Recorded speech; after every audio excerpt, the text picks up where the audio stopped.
Well, hey there, everybody. Welcome to Intermediate Music Theory video number 16. In this video, we're going to talk about modulation or key change.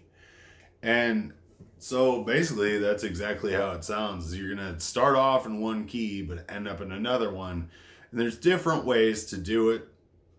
I'm going to start by talking about a common chord modulation and common key. So G major to D major, for example, is not very different. The difference between those two keys is D major has a C sharp, G major does not. It has a C natural. So it's very, very closely related.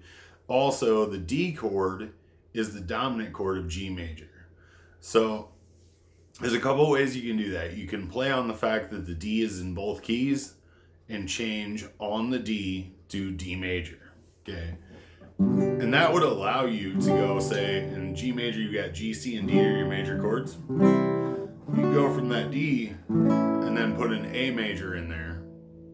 And it would sound a little odd at first, because you're not used to hearing an A major involved with these two chords. But once you've done the A major, that's you saying, like, putting your foot down in a way of like, okay, now we're in D.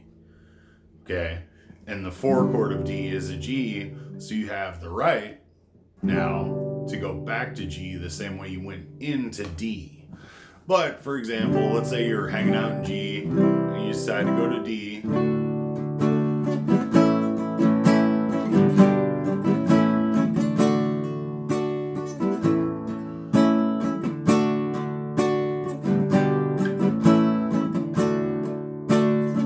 Okay, now next time we hit that G,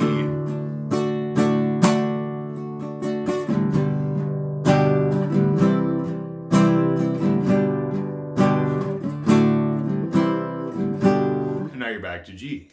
So that's how that modulation works. Another one you can do, for example, is you could change to the key of D off of the E minor chord. And the reason that you could do that is the E minor chord is the 2 chord in D and it's the 6 chord in G.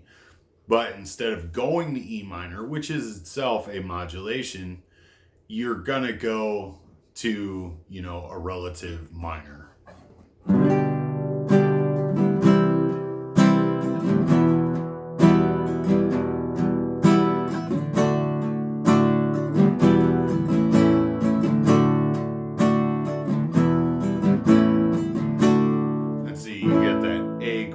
In there, and that A chord is kind of, weirdly enough, the D chord's not what's telling you you're in the key of D.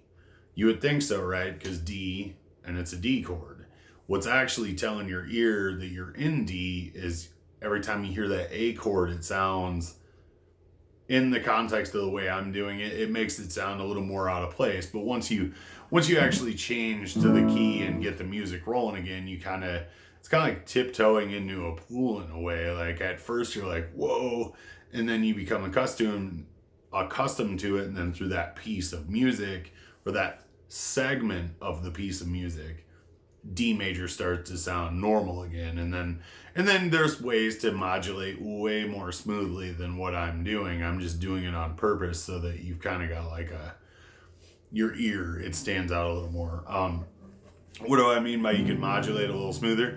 So you go, we're going to use the E minor again, but when we go to D, we're not going to go to an A major chord. We're going to hang out using chords that are a little more common to both keys for a minute, and then we'll get to the A. So for example, you could use a G and E minor again before you ever get to the A. And so that would be kind of like this. We're going to go G, E minor, C major, E minor, switch to the D, and then we'll keep hanging out on the G and the E before we ever involve that A. Okay?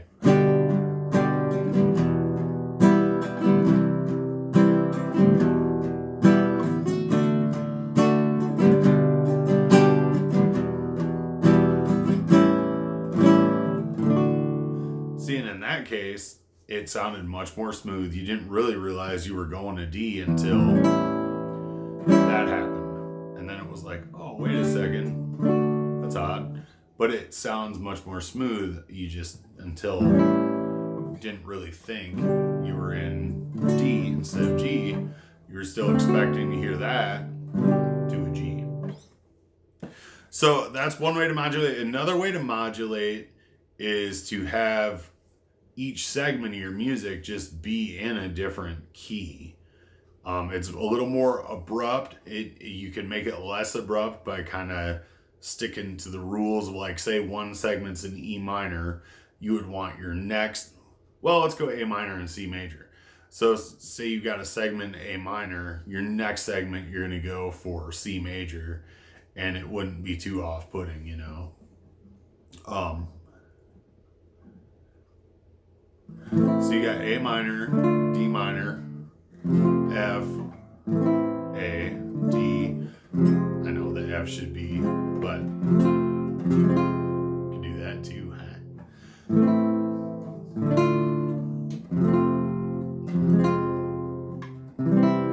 And now you're in C. And so the idea of each segment of music being different is, if you've got this kind of like wispy open chord thing, maybe put a little refrain in there, and then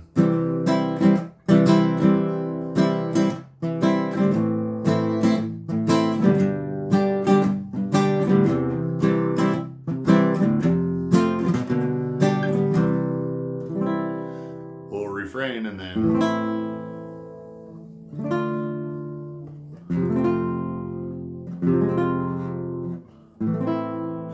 and see, you could add other things besides just that key change to set those segments apart. And that's just a good way, like if you really want to divide up the feel of each segment or express an emotion better, you can express the like push and pull between two different feelings all within that same how you're feeling or whatever, if you want to get into the emotional side of it. Or you could just think clinically about the music theory side and be like, okay, I want this minor segment to be like slow and dirgy, and then I want my major section to be a little more upbeat. That kind of thing. Anyhow, that's what I wanted to talk about in this video, is just modulations. You're going to do awesome. Thank you for watching.